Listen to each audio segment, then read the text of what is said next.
Bismillahirrahmanirrahim. Assalamualaikum warahmatullahi wabarakatuh. Alhamdulillah. Alhamdulillahirabbil alamin. Hamdan katsiran thayyiban mubarakan fi kama yuhibbu rabbuna wa yarda. Allahumma salli ala sayyidina Muhammadin al-fatihil lima ughliqa wal khatimil lima sabaqa nasiril haqqi bil haqqi wal hadi ila syuratikal mustaqim wa ala alihi haqqan qadrihi wa miqdarihil azim. Asyhadu an la ilaha illallahul malikul haqqul mubin wa asyhadu anna Muhammadan abduhu wa rasuluhu la nabiyya ba'da amma ba'du. Qala Allah Ta'ala fil Qur'anil Karim, a'udzu billahi minasyaitonir rajim. Bismillahirrahmanirrahim. Ihdinas syiratal mustaqim, syiratal ladzina an'amta 'alaihim, ghairil maghdubi 'alaihim waladdallin. Amin. Akhina rahimakumullah. Ketahuilah bahwasannya Allah Subhanahu wa Ta'ala menjelaskan kepada kita di dalam surah Al-Maidah ayat 82, gambaran daripada kehidupan kita, gambaran daripada keimanan kita, bahwasannya Allah Subhanahu wa Ta'ala menegaskan di antara kita, di antara orang-orang yang beriman, di antara orang-orang muslim, sejatinya ada segolongan orang yang akan senantiasa menghalangi, memusuhi, menghambat ataupun tidak meridhoi daripada amalan-amalan yang diperbuat oleh umat Islam. Mereka akan senantiasa liyasuduna an sabilillah, menghalangi ataupun menghambat gerakan orang-orang Islam dalam menjalankan setiap perintah-perintah Allah Subhanahu wa Ta'ala. Sebagaimana Allah Subhanahu wa Ta'ala berfirman di dalam Quran surah Al-Maidah ayat 82, a'udzu billahi minasyaitonir rajim. La tajidanna asyaddan nasi adawatan lilladzina amanul yahuda walladzina asyraku. Di dalam surah Al-Maidah ayat 82, dengan tegas Allah Subhanahu wa Ta'ala menyampaikan kepada kita semua bahwasannya kata Allah, la tajidanna, pastilah akan kamu dapati, pastilah akan kamu temui. Apa yang akan kita temui? Yakni asad dan nasa adawatan, yakni segolongan manusia yang akan senantiasa memusuhi terhadap lilladzina amanu, terhadap orang-orang yang beriman. Siapa saja orang-orang yang akan senantiasa memusuhi orang-orang yang beriman. Dan patut kita sadari dan patut kita pahami bahwa ternyata sebagaimana Allah sampaikan, kehidupan kita tatkala kita melaksanakan perintah-perintah Allah Subhanahu wa Ta'ala, ternyata ada segolongan orang yang senantiasa tidak ridho, akan menghalangi setiap aktivitas orang-orang yang beriman dalam penghambaan kepada Allah Subhanahu wa Ta'ala. Yakni kata Allah Subhanahu wa Ta'ala, al-yahuda walladzina asyraku, orang-orang Yahudi dan orang-orang musyrik. Bahkan sebagian daripada ayat lain, surah lain, Allah Subhanahu wa Ta'ala berfirman, walan tardo angkal yahuda walan nasoro hatta tattabi'a millatahum. Bahwasannya kata Allah Subhanahu wa Ta'ala, orang-orang Yahudi, orang-orang Nasrani akan senantiasa tidak pernah berhenti untuk merencanakan, untuk memprogramkan supaya orang-orang yang beriman hatta tattabi amilatahum, sehingga sampailah orang-orang yang beriman mengikuti apa yang mereka arahkan, apa yang mereka programkan. Nah, pertanyaannya akhina rahimakumullah, apa saja ikhtiar mereka, cara mereka untuk meruksak orang-orang yang beriman, untuk menghalangi orang-orang yang beriman? Nah, perlu kita ketahui bahwasanya ada 4 perkara yang akan mereka upayakan supaya orang-orang yang beriman ini senantiasa terhalangi, senantiasa tidak melaksanakan perintah Allah Subhanahu wa taala. Yang pertama, mereka akan mengupayakan taskik. Apa itu taskik? Taskik itu adalah mereka membuat keraguan di hati orang-orang yang beriman. Keraguan di hati-hati orang yang orang muslim. Seperti apa gambarannya?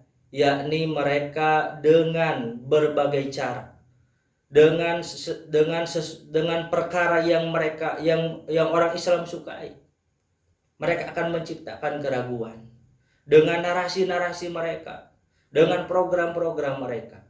Seperti halnya kehidupan sekarang ini, banyak orang-orang yang sudah mulai meragukan terhadap syariat-syariat Islam, sudah meragukan terhadap perintah-perintah Allah Subhanahu wa taala. Banyak pertanyaan-pertanyaan yang mengandung keraguan di orang-orang yang beriman, yang pada dasarnya itu adalah ikhtiar orang-orang Yahudi, ikhtiar orang-orang musyrikin, ikhtiar orang-orang Nasrani yang senantiasa dengan keras memusuhi orang-orang yang beriman, dengan nyata memusuhi orang-orang muslim. Banyak pertanyaan-pertanyaan yang sudah masuk kepada pemikiran-pemikiran orang-orang Islam itu sendiri, terkhusus di kalangan muda. Mereka sudah mulai meragukan apakah benar kehidupan akhirat itu ada. Mereka sudah meragukan bahwasannya ketika menyedekahkan harta, apakah benar Allah Subhanahu wa taala akan menggantikan dengan berlipat ganda? Dan pertanyaan-pertanyaan itu menjadikan sebuah ciri bahwasannya program mereka, yakni orang-orang Yahudi dengan taskiknya, sudah mulai masuk di kalangan orang-orang Islam. Kemudian gambaran lain, bagaimana mereka meragukan orang-orang Islam terhadap syariat-syariatnya, yakni dengan cara propaganda mereka, baik di media sosial ataupun di media-media lainnya, sehingga terjadilah keraguan di kalangan umat Islam. Kemudian mereka akan mengupayakan supaya orang-orang muslim, supaya orang-orang yang beriman ini senantiasa terjebak dengan taswih. Apa itu taswih? Menghilangkan kebanggaan di dalam kalangan umat Islam. Dan sekarang sudah nampak tidak sedikit umat Islam yang sudah tidak bangga dengan syariat Islam, sudah tidak bangga dengan identitas keislamannya, sudah tidak bangga dengan menjalankan syiar-syiar Islamnya. Salah satu gambarannya sudah banyak narasi bahwasannya hijab itu, menutup aurat itu sebagai simbol daripada ketertinggalan. Dengan menjalankan Quran itu sebagai simbol daripada ketertinggalan. Nah, ini salah satu program mereka. Bahkan dengan narasi bahwasanya orang-orang yang lulusan pesantren itu orang-orang yang tidak memiliki tujuan daripada kehidupannya. Seakan-akan umat Islam, seakan-akan kalangan orang-orang muslim di zaman sekarang itu adalah orang-orang yang ketertinggalan ketika melaksanakan perintah-perintah Allah Subhanahu wa taala, ketika menjalankan syiar-syiar Allah Subhanahu wa taala. Kemudian yang ketiga, mereka akan mengupayakan supaya orang-orang yang beriman ini terjebak dengan tajwid. Apa itu tajwid? Mereka akan mengupayakan pembiasan di kalangan umat Islam, pembiasan di kalangan orang-orang yang beriman. Mereka akan senantiasa mengaburkan pemikiran konsentrasi umat Islam terhadap syariat-syariat Islam, sehingga mereka membuat propaganda-propaganda, Seakan-akan al-haq itu menjadi kebatilan. Seakan-akan kebenaran itu menjadikan sebuah kejahatan, pembiasan.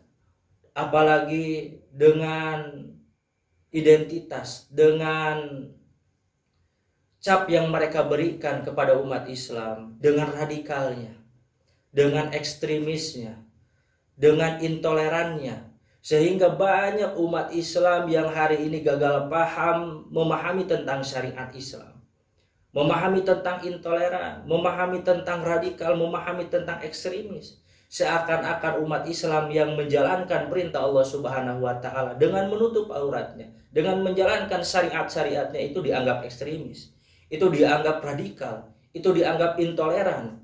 Nah, ini menjadikan salah satu program mereka supaya umat Islam itu terjebak daripada program tajwid, yakni pembiasan. Kemudian mereka akan mengupayakan dengan cara tagrib. Apa itu tagrib? Yakni mereka akan menggiring umat Islam terkhusus daripada kalangan muda untuk senantiasa terarahkan dengan budaya-budaya barat. Apa alat yang mereka gunakan? Yakni dengan era digitalisasi. Dan era westernisasi ini sejatinya mengarahkan kepada umat Islam supaya berkehidupan selayaknya orang-orang barat. Nah, ini yang dikhawatirkan oleh kita semua, terkhusus di kalangan muda, terkhusus di kalangan milenial, bahwasanya tanpa kita sadari, tanpa kita pahami, ternyata mereka dengan berbagai cara, baik itu dengan cara taskih, dengan cara taswih, dengan cara tajwid, dengan cara tagrib, sejatinya itu adalah program-program mereka yang kebanyakan daripada kalangan umat Islam tidak sadar bahwasanya orang-orang Yahudi, bahwasanya orang-orang Nasrani, bahwasanya orang-orang musyrikin yang telah Allah Subhanahu wa taala abadikan di dalam surah Al-Maidah ayat 82, yakni tentang asad dan nasi adawatan lilladina amanu. Allah Subhanahu wa taala menegaskan bahwasanya mereka akan dengan berbagai upaya, yang paling keras perlawanannya, yang paling keras permusuhannya kepada orang-orang yang beriman. Nah, patut kita pahami dan patut kita sadari tentang fenomena sekarang ini. Akhirnya rahimakumullah. Nah, apa yang harus kita lakukan supaya kita tidak terjerumus dengan program-program mereka? Supaya kita sadar bahwasanya umat Islam, bahwasanya orang-orang yang beriman itu senantiasa menjadikan sasaran daripada program-program mereka. Bahkan Rasulullah SAW bersabda bahwasanya di akhir zaman umat Islam itu selayaknya seperti hidangan yang akan disantap oleh mereka. Artinya perlu kita pahami apa yang harus kita lakukan sehingga kita terlepas daripada taskik, propaganda keraguan yang mereka buat. Supaya kita terlepas daripada taswih, program yang mereka buat supaya umat Islam tidak bangga dengan syariat-syariat Islam, dengan identitas keislaman. Dengan program mereka tajwid, pembiasan, pengaburan, peleburan antara al-haq dan al-batil, antara kebenaran dan kejahatan, antara syariat dan bukan syariat, antara budaya dan syariat. Kemudian dengan program mereka tagrib, mengarah kepada kebaratan, apalagi di era digitalisasi ini, sangat mudah mereka mengakses daripada visi misi mereka untuk meruksak daripada generasi-generasi selanjutnya di kalangan umat Islam. Nah, perlu kita pahami, kita harus menguatkan kuatul akidah, kuatkan akidah kita, kuatkan ketauhidan kita, kuatkan keimanan kita kepada Allah Subhanahu wa taala, sehingga itu menjadikan sebuah modal awal kita agar memahami bahwasanya kehidupan ini adalah sebuah ujian, bahwa kehidupan ini adalah sebuah perjalanan untuk senantiasa kita memilih antara kebaikan dan keburukan, antara al-haq dan al-batil. Kuatul akidah, kuatkan akidah kita. Bahkan salah satu sahabat menyampaikan bahwasanya di akhir zaman itu memegang terhadap akidah, memegang terhadap ketauhidan, memegang terhadap al-Islam, al-haq itu adalah selayaknya seperti halnya memegang bara api.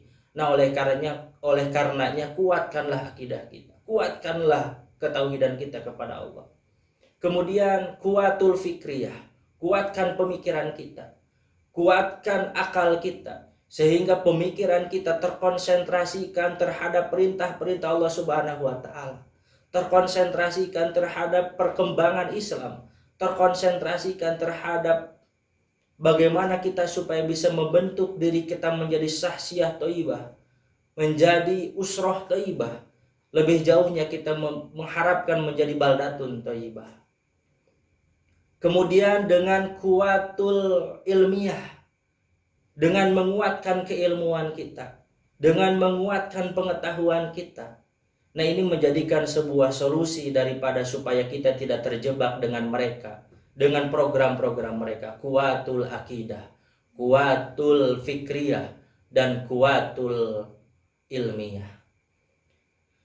Nah, bagaimana mungkin kita bisa menguatkan akidah kita, kita bisa menguatkan fikriyah kita bisa menguatkan ilmiah kita, jikalau seandainya kita tidak bersatu dalam akidah, tidak berjamaah dalam ibadah, tidak toleransi dalam khilafiyah, tidak kerjasama dalam dakwah. Nah, ini menjadikan sebuah persoalan di masa sekarang.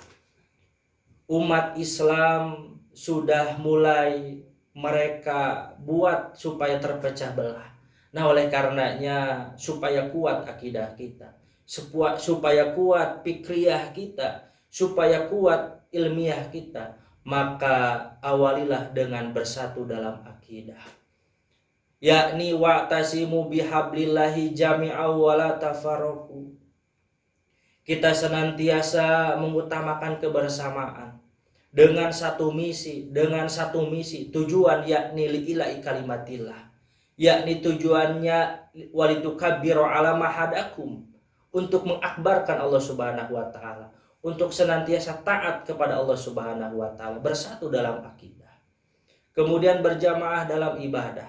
Nah, ini menjadikan salah satu gambaran daripada kebersamaan umat Islam, kebersamaan orang-orang yang beriman kepada Allah Subhanahu wa taala dengan cara berjamaah dalam ibadah. Kemudian dengan cara apa? Yakni dengan cara toleransi dalam khilafiyah, saling menghargai perbedaan, saling menghargai dalam pemikiran, sudut pandang yang berbeda, baik itu dalam konteks daripada furu'iyah ataupun dalam konteks politik ataupun dalam konteks lainnya. Maka sejatinya orang-orang yang beriman itu harus senantiasa toleransi dalam perbedaan di kalangan umat Islam. Jangan jadikan perbedaan di kalangan umat Islam, baik perbedaan politik ataupun perbedaan furu'iyah, selama itu menjadikan sebuah syariat daripada untuk menjalankan perintah-perintah Allah Subhanahu wa taala, maka kedepankanlah persatuan, kedepankanlah kebersamaan, toleransi dalam khilafiyah. Kemudian kerjasama dalam dakwah. Nah, ini salah satu poin yang paling penting. Bagaimana supaya terbangun di kalangan umat Islam, terbangun daripada kalangan orang-orang yang beriman, untuk senantiasa menumbuhkan semangat dakwah, semangat saling menasehati, semangat saling mengingatkan. Nah, terkadang di kalangan kita seakan-akan tugas daripada dakwah itu adalah tugas kiai, tugas ulama, tugas para ajengan. Ternyata kewajiban daripada dakwah itu adalah kewajiban setiap orang-orang yang beriman, kewajiban setiap orang-orang muslim. Nah, oleh karenanya orang-orang yang beriman senantiasa kerjasama dalam dakwah. Meskipun hal yang kita ketahui, keilmuan yang kita ketahui, semisal kita hanya mengetahui tentang bab wudu, sampaikanlah wudu itu. Meskipun kita hanya mengetahui tentang syahadat, tentang ketauhidan, tentang akidah, sampaikanlah syahadat itu. Meskipun kita hanya mengetahui tentang sholat, maka sampaikanlah sholat itu. Meskipun kita hanya mengetahui tentang zakat, tentang sedekah, tentang infak, tentang doa-doa, tentang kajian-kajian misalnya ikra untuk anak-anak, maka sampaikanlah itu. Sehingga menjadikan sebuah dasar daripada bahwasanya kerjasama dalam dakwah. Pemahaman-pemahaman ini harus senantiasa terbangun di kalangan orang-orang yang beriman, harus senantiasa terbangun di kalangan orang-orang muslim, sehingga menjadikan benteng, tameng pertahanan untuk senantiasa menguatkan daripada keislaman kita, menguatkan daripada menjalankan syariat-syariat Allah Subhanahu wa taala. Nah, ini adalah bagian daripada hifdudin. Apa itu hifdudin? Menjaga agama, menjaga syariat, menjaga aturan Allah Subhanahu wa taala. Nah, kenapa agama Allah Subhanahu wa taala harus dijaga? Dijaga dalam artian Allah Subhanahu wa taala tidak mampu, tetapi sebagai bentuk daripada keberpihakan kita, bentuk daripada ketaatan kita kepada Allah Subhanahu wa taala, bentuk daripada wujud bukti ketakwaan kita kepada Allah Subhanahu wa taala. Akhirnya rahimakumullah, itulah gambaran daripada surah Al-Maidah ayat 82 dan surah Al-Baqarah ayat 120, bahwasanya harus kita pahami dan harus tertanam menjadikan sebuah keyakinan di dalam hati kita, bahwasanya musuh-musuh Allah Subhanahu wa taala, musuh-musuh orang-orang yang beriman, musuh-musuh Rasulullah di zaman dulu tetap sama, tetap ada di zaman sekarang. Nah, perlu kita yakini bahwasanya siapa saja yang akan menghalangi kita, al-yahudu walladina asyraku, yakni orang-orang Yahudi dan orang-orang musyrik. Akhirul kalam, assalamualaikum warahmatullahi wabarakatuh.